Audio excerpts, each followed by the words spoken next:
beloved Boss Mike Cervera.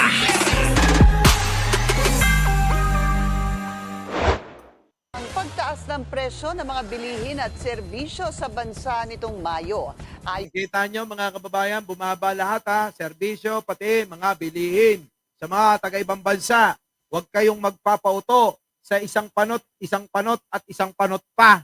Oo, at sa isang kalnot. Oo, kapag ka nagpauto kayo dyan, ako, mga kababayan, tandaan nyo, ha?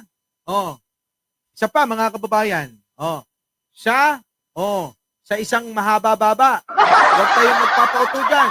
Oo, kaya lumalakas lalo ang loob ni Buday, mga kababayan, nakakapit na lang ho sa may mahabang babayan.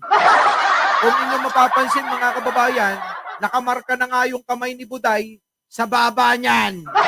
Sa sobrang kapit niyan. Ha? Oo! Sa sobrang kapit ni Aling Buday. Sa may mahabang baba. Pansinin ninyo. Oo. Dahil yan na lang talagang kinakapitan niya. Pansinin ninyo. Sa may mahabang baba, nakamarka na. Ha? Yung kanyang daliri at mga kamay doon. No? Wala eh. Sa sobrang kapit eh. Oo. Diba? Good news tayo. yun sa PSA. Pero sa kabila nito, ilang produkto pa rin ang nagmamahal. Ang detalye sa agenda report ni Sujin Kim. Siyempre, mga kababayan, hindi naman lahat yan eh, di ba? At least kita nyo naman. Oo. Ano?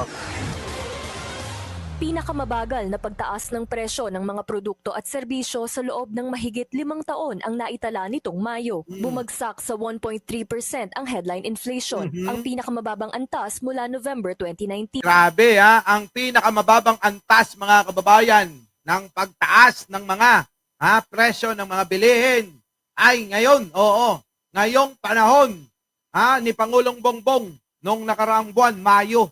Kita nyo, ilang araw pa lang ang nakakaraan, wala pang linggo. Yan ba? Yan ba ang weak leader na hindi ho nagawa ni Digunyo? This is the lowest in the last 66 months. Ito ang ika-4 na sunod na buwan na may pagbagal ng presyo. Ayon sa PSA, ang paghina ng inflation ay bunsod ng mas mabagal na pagtaas ng singil sa kuryente, tubig at renta sa bahay. Tuloy-tuloy din daw ang pagbaba sa presyo ng bigas na may negative 12.8% inflation. Nako mga kababayan, alam niyo po ba? Ito pong presyo ng bigas ay good news nga.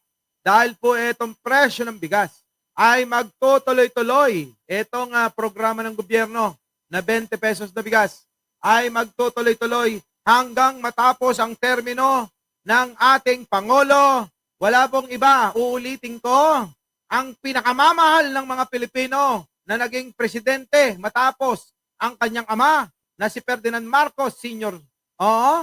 Ay si Pangulong Bongbong Marcos. Totoo yan. Sa totoo lang tayo, real talk. Pinakamamahal na naging presidente natin. Di ba? Si Pangulong Bongbong Marcos. Tuloy! Naglalaro sa 43 hanggang 60 pesos ang presyo ng bigas. At ayon kay MAPA, malaki ang posibilidad na manatiling negative ang inflation para sa bigas sa buong taon. Grabe mga kababayan, good news talaga. Kita nyo? Pero tawag nila weak leader. Tawag nila bangag. Tawag nilang iwi. Tawag nila butod. Kita nyo? Ano? Ang Pangulo natin mga kababayan dahil ito ay isinilang na may takot at pagmamahal sa Diyos, sa kapwa at sa bansa, mga kababayan, ayan, hindi iniinda ang lahat ng pangbubuska. Hindi iniinda ang lahat na mga fake news na mga binabato nila. At hindi. Di po ba? Kaya nga sabi ng isang pare uli, Boss Mike, ano sabi? Ng isang pare. Pasok. Pag-asa sa Diyos, hindi maninira at mananakit ng kapwa at hindi magbubuwis ng buhay ng iba. Kasi nakakapit sila sa Diyos. Kapag merong tao na parang bully, alam nyo yung taong yan, desperado. Nananakot lang yan, pero siya ang unang takot. Duwag. Duwag. Pero nagpapanggap na malakas. Pero bula lang yan. Bulaan ka, buday. Sabi ni Father, oo, parang ikaw yan, nagpapanggap na malakas. Sa totoo lang, nakakapit ka na lang, oo, sa baba, ng may mahabang baba. Doon ka na lang nakakapit talaga, kaya medyo lumalakas pa ang loob mo. Samantalang yung mga nakaraan, kulang na lang, tumalong ka mula sa 5th floor pababa. Oo, wala ka naman pataas, ano? Di naman lumilipad yan. Di ba? Oh, ganyan sila kay Pangulo. Pero si Pangulo, wala kayong marinig na kahit na ano, hindi nagsasalita ng masama sa kapwa. Hindi bumabalik sa batikos sapagkat mga kababayan, si Pangulong Bongbong Marcos ay isinilang na makadiyos, makatao at makabansa. Hindi. Ang tanong, bakit ba pinipilit nyo na maging makabansa ang isang taong mamamatay tao, aber? Bakit pinipilit nyo na isang bayani ang isang taong nagnakaw naman sa bansang ito, aber? Bakit pinipilit ninyo ang isang taong nakakulong na at nagdudusa na sa lahat ng kanyang mga ginawang karumal-dumal na pagpatay sa maraming Pilipino, aber? Yun naman yun eh. Tignan nyo naman si Nino Barsaga. Ano? Nandyan ba? Di ko nakita. Di ba? Oh. Yan. O, tuloy. Ang tunay na malakas ay yung kumakapit sa Diyos. Correct. Ang tunay na malakas, eka, ni Cardinal Tagle, ay yung kumakapit sa Diyos. Opo.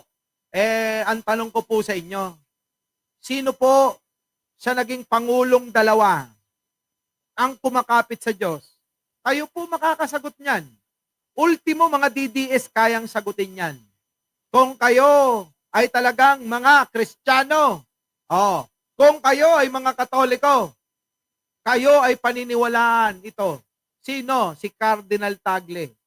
Sapagkat mga kababayan, ang katotohanan talaga, kapag iniwan mo sa puso at isip mo ang ating amang lumikha, ikay maliligaw at ikay pag-aari na ng dyablo. Sino ang hindi nagmahal sa Diyos? Na ngayon ay pinaparusahan na. Di ba't nakakulong na siya? Sino ba kasi ang nagmumura sa Diyos? Di ba't yung nakakulong? Sino ba ang nagmumura sa mga alagad ng Diyos? Tulad ng mga obispo, tulad ng mga santo papa, tulad ng mga pare. Di ba't yung nakakulong? Yan po mga kababayan eh. Kaya maliwanag na maliwanag itong sinasabi ni Father eh. Na ano? Mga kababayan, ulitin natin. Ang tunay na malakas ay yung kumakapit sa Diyos. Kita nyo? Ang tunay na malakas ay yung kumakapit sa Diyos. Kaya wag niyong matawag-tawag na weak leader si Pangulong Bongbong. Dahil si Pangulong Bongbong, sa lahat ng pagkakataon, ay kasama niya ang Diyos. Mahirap. Opo, mahirap po. Nakalaban ang ating amang lumikha sa atin. Kung sino pa yung pinagkakautangan natin ng buhay natin, ay siya niyong minumura. Ano po ang tawag sa kalapastanganang yan, mga kababayan? Yan po ay mga swail na tupa. Yan po ang tawag, mga kababayan, sa banal na kasulatan. Kapag ikaw ay hindi kumikilala sa Diyos, ikaw ay isang masamang tupa. Ikaw ay isang katawan, ikaw ay isang diablo na nagkatawang tao. O pininam. Oh. Yun po yung mga kababayan eh. Napakadali na lang nating unawain eh. Diba? Sally Garcia, uy, kamusta na? Uy, ipiplex ko lang. Si Sally Garcia po, mga kababayan. Siya lang po yung talagang aming nakadaupang palad sapagkat nga hindi talaga sa mga gustong magkatagpo-tagpo kami dyan sa Europa, si Sally Garcia lang ho talaga ang aming nakasama. Maraming salamat sa ayoko mga sabihin pero ipiplex ko na. Si Sally Garcia po pinag-shopping kami niyan. Bukod doon mga kababayan, yung kahilingan kong kapilang, dinagdagan ng 10 steak yan. Hindi nagtapos sa steak mga kababayan, dinagdagan pa ng pizza yan. Hindi pa ho nagtapos sa pizza. Meron pang dagdag na mga gulay yan. At hindi pa rin ho doon. Nako, meron pang masarap na inumin. Oo. Ang kaso yaman yan eh. Oo, daming negosyo. Oo. Our beloved Boss Mike Cervera.